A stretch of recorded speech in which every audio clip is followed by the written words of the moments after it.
히브리서 11장 8절에서 16절 말씀. 믿음으로 아브라함은 부르심을 받았을 때 순종하여 장래의 유업으로 받을 땅에 나아갈새 갈 바를 알지 못하고 나아갔으며, 믿음으로 그가 이방의 땅에 있는 것 같이 약속의 땅에 거류하여 동일한 약속을 유업으로 함께 받은 이삭 및 야곱과 더불어 장막에 거하였으니, 이는 그가 하나님이 계획하시고 지으실 터가 있는 성을 바랐음이라. 믿음으로 사라 자신도 나이가 많아 단산하였으나 잉태할 수 있는 힘을 얻었으니, 이는 약속하신 이를 미쁘신 줄 알았음이라. 이러므로 죽은 자와 같은 한 사람으로 말미암아 하늘의 허다한 별과 또 해변의 무수한 모래와 같이 많은 후손이 생육하였느니라.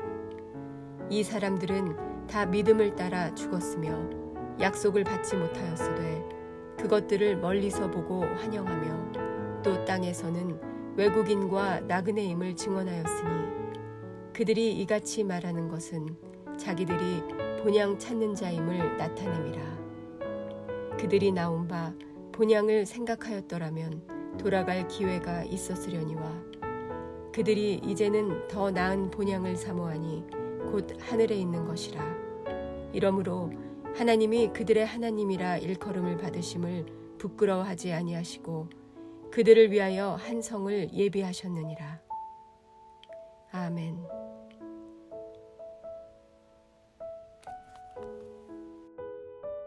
함께 기도하겠습니다.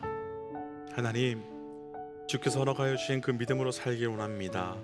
나의 걸음이 아니라 믿음의 걸음으로, 우리의 소망이 아니라 믿음의 소망으로 살아갈 수 있도록 우리와 동행하여 주시고, 그래서 하나님 끝까지 믿음으로만 승리하며 믿음으로만 나아가는 우리의 삶이 되게 하여 주옵소서. 이 모든 말씀 예수님 이름으로 기도하였습니다. 아멘. 할렐루야. 우리에게 믿음을 주셔서 그 믿음으로 이 땅을 주의 은혜로만 살아갈 수 있도록 인도하여 주신 우리 하나님의 이름을 높이 찬양합니다. 오늘 우리가 함께 나눌 말씀의 제목은 믿음으로 사는 것이라고 하는 말씀의 제목입니다. 우리 믿음의 동역자들께서는 하나님께서 우리에게 믿음을 주신 이유가 무엇이라고 생각하시는지요? 과연 무엇 때문에 하나님께서 우리에게 믿음을 우리에게 풍성하게 허락하셨다고 생각하시는지요? 어제 말씀에서 우리는 믿음에 대한 정의와 그리고 믿음의 역할, 믿음의 기능, 왜 우리에게 믿음을 주셨는가에 대한 말씀을 함께 나누었습니다. 오늘은 하나님께서 우리에게 믿음을 주신 이유가 무엇인지를 조금 더 깊이 있게 살펴보면서 우리가 믿음으로 산다는 것이 무엇인지를 함께 묵상하고, 우리의 삶이 우리의 말이나 우리의 생각으로 살아가는 것이 아니라 오직 믿음으로만 살아가고 걸어가는 삶이 되시기를 주의 이름으로 축복하며 또한 도전합니다. 믿음으로 사는 것은 먼저 오늘 본문 중에요, 우리 8절 말씀 좀 읽어보겠습니다. 8절 말씀이에요. 믿음으로 아브라함은 부르심을 받았을 때 순종하여 장래 유업으로 받을 땅에 나아갈새 갈 바를 알지 못하고 나아갔으며. 아멘. 어제 말씀에 이어서 오늘 말씀에서도 아브라함과 그리고 다음 말씀에서는 사라에 대한 말씀으로 믿음으로 사는 것이 무엇인지, 또 믿음이 왜 우리에게 필요한지, 또 믿음을 왜 우리에게 주셨는지를 설명하고 있습니다. 먼저 아브라함을 향해서 우리가 조금 전 읽었던 8절 말씀에서 믿음으로 아브라함은 부르심을 받아서 갈 바를 알지 못하고 나아갔다라고 표현하고 있는 것을 알 수 있습니다. 우리가 다들 잘 아시는 것처럼 아브라함은요, 갈대아 우르라고 하는 곳에서 아주 잘 살고 있었던 사람이었습니다. 그런데 하나님은 아브라함을 불렀고, 아브라함은 어디로 가야 하는지도 모르고 하나님께서 떠나라라고 하는 그 말씀만 듣고 믿고 떠났습니다. 그럼 어떻게 갈 바를 알지 못하는데 떠날 수 있었겠습니까? 무엇이 그를 떠나도록 이끌었겠습니까? 바로 믿음이지요. 아브라함의 믿음으로 산다는 것은 갈 바를 모르지만, 그리고 갈 곳이 어떤 곳인지 모르지만 그리고 어떤 곳이 있는지 무엇인지 전혀 모르지만 믿음으로 산다는 것은 살아갈 이유가 있기 때문에 나아가는 거지요.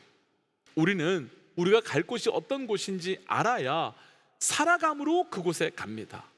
우리는 우리가 갈 곳에 무엇이 있는지 알아야 그곳으로 살아갈 이유를 찾습니다. 그런데 아브라함은 달랐습니다.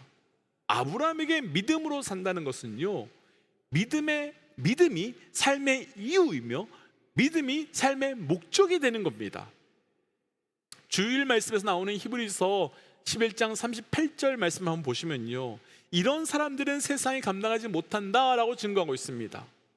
그런데 이런 사람들이 어떤 사람인지 바로 앞에 나오는데요, 말씀 보시면 그 사람들은 조롱당하고 채찍질당하고 결박과 옥에 갇힌 사람들이 있고, 또 돌에 맞고 톱으로 켜서 죽임을 당하고, 또 궁핍과 환난과 학대를 받은 사람들이라고 말합니다. 아무도 그런 삶을 살고 싶어 하지 않는데, 아무도 그런 삶을 원하지 않는데 그분들은 그렇게 살았습니다. 왜냐하면 그들에게는 믿음이 삶의 이유이며 믿음이 삶의 목적이었기 때문입니다. 우리가 이 시대 우리의 모습을 점검해 보고 싶습니다. 비록 내용과 형태는 다르지만 이 시대에 많은 사람들도 돈을 벌기 위해서 남들에게 굽신거리며 조롱당할 때가 있습니다. 기꺼이 조롱당하며 기꺼이 굽신거립니다. 높은 자리에 올라가기 위해서 우리 스스로 학대에 가깝게 일을 시키며 엎드립니다. 그런데 그런 것들 다 견뎌내는데, 왜 우리가 그런 것들을 다 견뎌내는가 하면 우리 삶의 이유가 돈과 성공이기 때문입니다. 그런데 아브라함은, 그리고 초대교회 성도들은 아무것도 없는데, 아무것도 살아갈 만한 것이 없는데 걸어 나아가고 살아갑니다. 아무것도 없는 정도가 아니라 있는 것조차도 빼앗기는데 그 길로 나아갑니다. 왜냐하면 그들에게는 내가 무엇을 가지고 누리는 것이 삶의 목적이 아니라 믿음이 삶의 목적과 이유였기 때문입니다.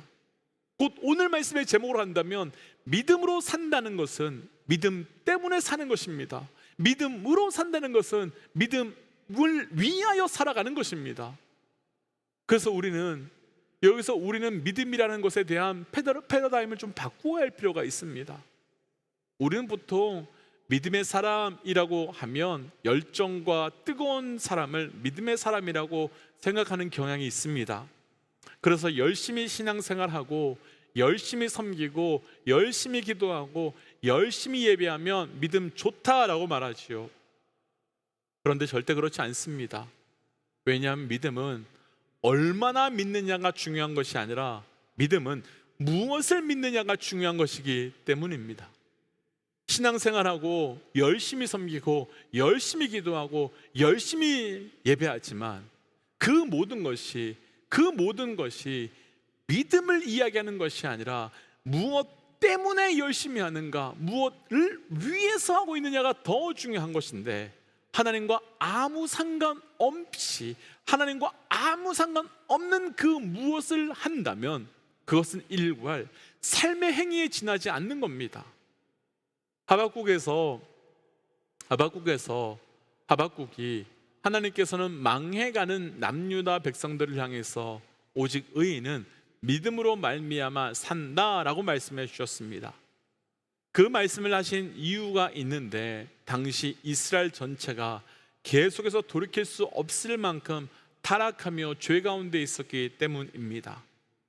그때 하박국은 타락해가는 자기 민족을 보면서, 하나님, 왜 하나님의 백성이 이스라엘이 이렇게 타락해 가는데 왜 돌이키지 않고 그냥 두십니까? 라고 질문을 하지요.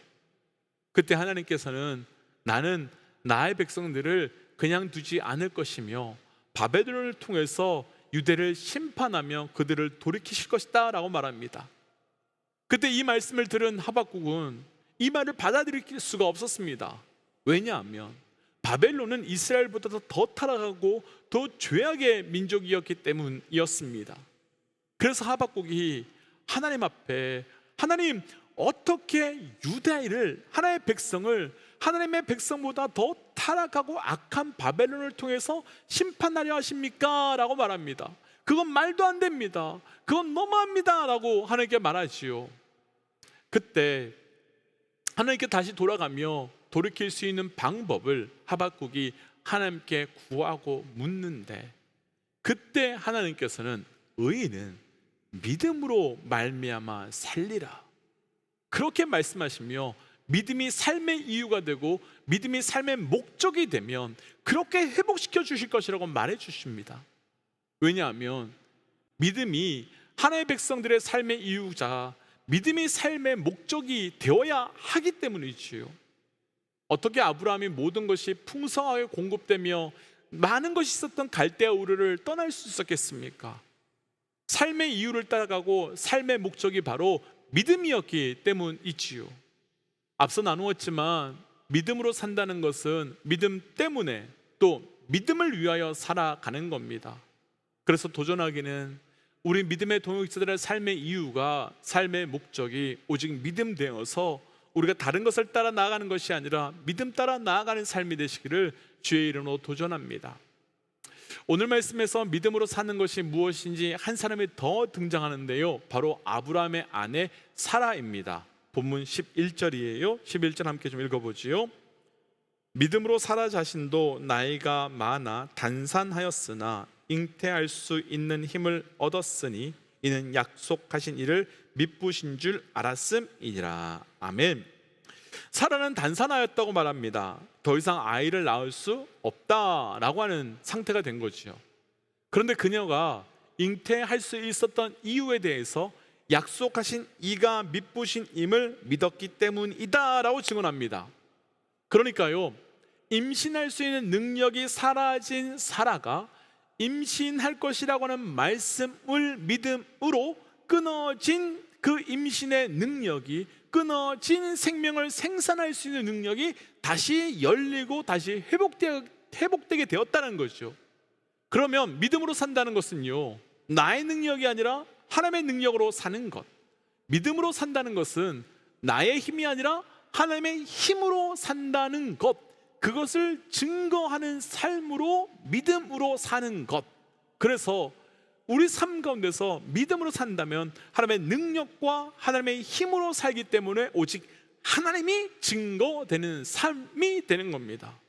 도전합니다. 사랑하는 믿음의 여러분, 우리가 나의 능력과 나의 힘으로 삶을 통하여 내가 증거되고 내가 나타나는 삶이 아니라 하나님의 능력과 하나님의 힘으로 삶을 통하여 하나님이 증거되는 은혜가 우리 모두에게 있으시기를 주의 이름으로 축복합니다. 마태복음 9장에 보시면 12년 동안 혈루병에 걸렸던 여인이 등장하지요. 아마도 그 말씀은 너무나도 많이 들어보셔서 잘 아시겠지만, 혈루증은 당시 부정한 병으로 취급되었기 때문에 사람들 근처에 올 수 없는 병이었습니다. 아니, 단순히 올 수 없는 정도가 아니라 가까이 오면 돌에 맞아 죽임을 당하게 되어 있었습니다. 그런데 그 여인은 예수님 근처에 왔고 예수님의 옷자락을 만짐으로 나음을 얻게 되었습니다. 그런데 그때 예수님께서 하신 말씀은 너가 나의 옷자락을 만졌기 때문에 살았다라고 말하지 않으셨고, 너의 믿음이 너를 구원했다라고 말합니다. 당시 주변에요, 사람들이 얼마나 많이 있었습니까? 그러니까 아마도 많은 사람들이 있었으니까 어떤 사람은 예수님을 만지지 않았을까요? 어떤 사람은 부딪히기도 하지 않았을까요? 또 어떤 사람은 우연찮게 손을 대기도 하지 않았을까요? 근데 그 많은 사람들 중에 여인만 유일하게 회복되었고 나음을 얻었습니다. 왜냐하면 그 여인만이 믿음으로 그분을 만졌고 믿음으로 그분께 나아갔기 때문입니다. 근처에 있었던 수많은 사람들과 이 여인이 다를 것은 아무것도 없었습니다. 아니, 오히려 이 여인이 더 어렵고 이 여인이 더 힘든 것이 더 많았지요. 그런데 이들의 차이는 유일하게 한 가지, 믿음이었고, 그 믿음은 다른 사람들보다 훨씬 불리하고 어려운 이 여인에게 유일하게 하나님의 살아계심과 하나님의 능력을 증거하는 통로이자 도구가 되었습니다. 그렇다면 이 말씀을 조금 심각하게 우리와 우리 교회에 가져와 보고 싶습니다. 아이를 낳을 수 없는 여인이 아이를 낳은 것은 어떻게 하면 되겠지라고 해서 된 것이 아니라 출산할 것이라는 말씀과 그 말씀에 대한 믿음이 있었고, 그 믿음으로 아이를 낳을 수밖에 없는 여인에게 아이가 태어나 하나님의 살아계심과 하나님의 능력이 증거되었습니다. 또 12년 동안 해결하지 못했던 그 문제를 믿음으로 예수께 나아감으로 예수님의 옷자락을 만지자 낫게 되었고, 또 그를 통해서 하나님의 살아계심과 하나님의 능력이 증거되었습니다. 그렇다면 지금 나를 통해서, 우리를 통해서 하나님의 능력 또 하나님의 살아계심이 증거되지 않고 있다면 그 이유는 바로 우리에게 믿음이 없기 때문이며, 하나님의 능력이, 하나님의 살아계심이 드러날 수 있을 믿음이 더 이상 우리에게 없기 때문이지 않겠습니까? 1912년 4월 14일에 승무원과 승객 2200명을 태운 타이타닉호를 타고 항해를 하는 가운데 암초를 만나서 안타깝게 대략 1500명이나 사망하는 참사가 벌어졌습니다. 언젠가 그와 관련된 영상을 보고 되게 고민과 감동을 많이 받은 적이 있었는데, 그 배에 탔던 사람들의 생존율에 대한 연구였습니다. 아마 우리가 간단하게 생각을 해본다면요, 이런 절대절명의 위기를 만나면 사람들은 서로 살려고 발부둥치게 되어 있고, 그런 상황이라면 체력이 좋고 힘이 좋은 사람들이 먼저 달려가서 구명보트를 차지하는 것이 당연할 것 같습니다. 만약 그렇게 된다면요, 남자들이 여자들보다, 또 어린아이와 노인들보다는 젊은이들이 훨씬 유리하고 좋을 텐데, 생존율의 통계는 어린 아이들의 생존율이 51% 정도, 여성의 생존율은 74%나 되었다고 하고, 그에 비해서 남자들의 생존율은 20%밖에 되지 않았다고 말합니다. 오히려 그냥 우리의 생각으로는 그 반대가 되어야 될 것 같은데 이상했습니다. 어떻게 그렇게 될 수 있었을까? 그 영상에서 설명하기를 그 급박한 순간 가운데 배의 선장이었던 에드워드 스미스가 외친 한마디 때문이었다고 합니다. 그 아비규환 속에서요, 모두가 당황하면서 우왕좌왕하고 서로 살겠다고 발부둥치면서 먼저 구명보트로 달려가고 있을 때 선장이 한마디를 외쳤는데 바로 Be British, 그러니까 영국인 다워라 라고 외쳤다는 것입니다. 그 외침에 젊은이들과 남자들은 아이들과 여성들을, 그리고 노인들을 먼저 구명보트에 태웠고 그 자리를 양보했다는 겁니다. 영국 사람처럼 살아라, 영국 사람처럼 보여라 라고 하는 그 말에 자기의 생명의 자리를 양보할 수 있었다면요, 이 시대를 살아가고 있는 우리 믿음의 사람들은 하나님을 증거하고 하나님을 증명하기 위해서 동일하게 Be Christian, 믿음의 사람답게 행동함이, 믿음의 사람답게 살아감이 우리에게 있어야 되지 않겠습니까? 사랑하는 믿음의 동역자 여러분, 믿음으로 살면 그분이 증명되지만 나의 생각과 나의 이성으로 살면 내가 증명될 수밖에 없습니다. 우리가 믿음으로 살아감으로 우리 삶에 하나님이 증명되는 겁니다. 우리가 믿음으로 살아가야 되는 것은 하나님만이 이 땅의 주인님이 선포되기 때문입니다. 그래서 믿음으로 산다는 것은 나를 증명하는 것이 아니라 그분을, 나를 높이기 위하여 사는 것이 아니라 그분을 높이기 위하여 살아가는 겁니다. 그래서 이 시간 말씀 붙들고 이렇게 기도하고 싶습니다. 하나님, 우리 삶에 믿음이 이유되게 하시고 믿음이 목적되게 하시고 그 믿음을 통해서 나의 삶에서 오직 하나님의 살아계심과 하나님의 능력만이 증거되게 하여 주옵소서라고 함께 기도하며 나가겠습니다. 함께 기도할까요? 기도하겠습니다. 하나님, 오늘 주신 말씀을 붙들고 기도하며 나아갑니다. 아버지요, 우리의 삶의 목적과 이유가 믿음 되게 하여 주시고 하나님, 그 믿음을 통하여 하나님의 살아계심만이 증거되어 갈 수 있도록 인도하여 주시옵소서. 하나님, 우리 삶에서 다른 것을 뛰고하여 믿음을 도고 삼는 것이 아니라 믿음의 목적, 이유 되게 하시고 그 믿음을 통한 하나님의 살아계심이 온전히 우리를 통하여 증거될 수 있도록 인도하여 주옵소서. 하나님, 말씀을 붙들고 기도합니다. 우리에게 믿음을 허락하여 주옵소서. 하나님, 그 믿음이 나의 삶의 이유 되게 하시고 믿음이 나의 삶의 목적 되게 하여 주셔서 믿음을 도구 삼아 무엇을 얻어내는 것이 아니라 하나님 온전히 믿음으로 살아갈 수 있도록 인도하여 주시고 하나님 그렇게 살아갈 때 우리의 삶 가운데 하나님의 살아계심, 하나님의 능력, 하나님의 놀라운 충만함이 증거되어 갈 수 있도록 우리와 동행하여 주시옵소서. 그래서 하나님 오늘도 온전히 믿음으로 살아가길 원합니다. 이 모든 말씀 예수님 이름으로 기도하였습니다. 아멘. 사랑하는 믿음의 동지 여러분, 우리 믿음으로 살길 도전합니다. 믿음은 무엇을 얻기 위한 도구가 아니라 믿음은 우리 삶의 목적과 이유입니다. 그래서 오늘도 믿음으로만 살아가시기를 주의 이름으로 축복합니다. 우리 함께 시간 선포하고 삶의 자리로 또 기도의 자리로 나아가지요. 함께 선포하겠습니다. 하나님은 살아계십니다. 아멘. 승리하십시오. 함께 기도하겠습니다. 기도하시오.